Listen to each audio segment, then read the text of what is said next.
আরও একটা নতুন ব্লগে সুস্বাগতম। আজকে আমরা যাচ্ছি হায়দ্রাবাদ বেঙ্গলি স্বর্ণশিল্পী বিবেকানন্দ কালী মন্দির। এটা শামশাবাদ নাকুরদাহে। আমরা যাচ্ছি মানিকন্দা থেকে, মোটামুটি 31 কিলোমিটার দেখাচ্ছে এখান থেকে। 2010 সালে এই রথযাত্রার দিনকেই এই মন্দিরটি প্রতিষ্ঠিত হয়েছিল, কিন্তু 2023 সাল পর্যন্ত এই মন্দিরে রথের কোনো দড়ির টান পড়েনি। কিন্তু 2024 সালে আমি আমার জগন্নাথ দেবকে সঙ্গে করে রথের মধ্যে নিয়ে যখন গেছিলাম, এই প্রথমবার ওই মন্দিরে রথের দড়ির টান পড়ল।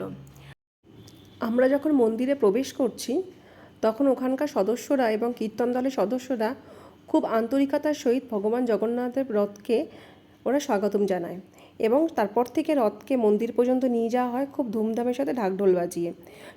মন্দিরে উপস্থিত সকল শরণার্থীরা সেই রথের দড়ির টান দেয়।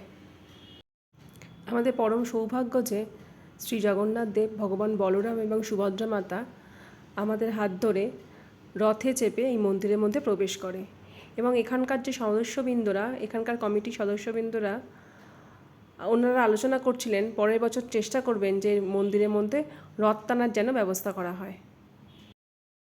এই মন্দিরটা কলকাতার দক্ষিণেশ্বরে আদলে তৈরি হয়েছে। মা ভবতারিণীর যে মূর্তি আছে সেটাও একদম একই রকম।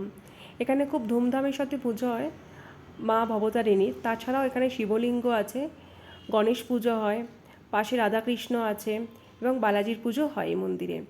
মন্দির কর্তৃপক্ষের তরফ থেকে আজকের দিনে অন্নকূটের ব্যবস্থা করা হয়, যার ফলে প্রচুর বাঙালি শরণার্থীর ঢল নামে এই মন্দিরে।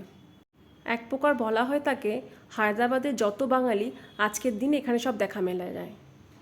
শ্রী জগন্নাথ দেব তার ভাই বোনের সহিত রথে চেপে পুরো মন্দির প্রদর্শন করেন, এবং তার সঙ্গে সকল শরণার্থীও এই মন্দিরে প্রদর্শন হয়।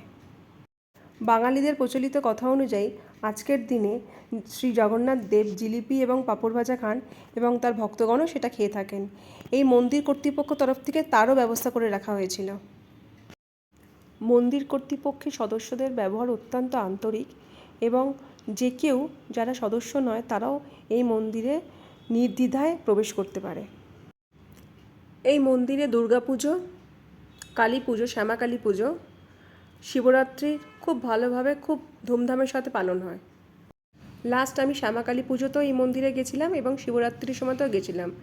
শিবরাত্রির দিনও সারা রাতব্যাপী পুজো হয়েছে, শিবের মাথায় জল ঢালতে পেরেছে। সেদিনকেও এখানে কীর্তনের ব্যবস্থা ছিল এবং খাবারেরও ব্যবস্থা ছিল। যেহেতু প্রচুর লোকের সমাহার ছিল এই দিনে, এখানে খাবারে একটু লাইন বেশিই পড়েছিল। আপনারা দেখতে পাচ্ছেন, এতে ব্যবস্থাপনা সত্যি খুব ভালো ছিল। একদিকে ছেলেদের লাইন করা হয়েছিল এবং একদিকে মেয়েদের লাইন, এবং সেই লাইন ধরে ধরে সবাই কিন্তু শেষ পর্যন্ত এনারা ভোগ বিতরণ করতে পেরেছেন, এবং তারপর ভোগ বিতরণের শেষ পরে এরা জিলিপি এবং পাঁপড়ও বিতরণ করা হয়েছিল এখান থেকে। ভোগের থালায় ছিল ভাত, ডাল, আলু, ফুলকপি, সোয়াবিন, ক্যাপসিকাম দিয়ে একটা তরকারি, পাঁপড় এবং বোঁদে।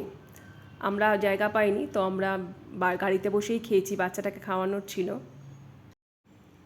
ভোগের খাবারের স্বাদ অন্যরকম, খুব ভালো লেগেছে। এটা মন্দির সংলগ্ন প্রতিষ্ঠিত পুকুর আছে একটা। ভিডিওটা ভালো লাগলে আমাদের চ্যানেলটা সাবস্ক্রাইব করে রাখবেন, এরকম নতুন নতুন আরও অনেক ভিডিও দেখার জন্য।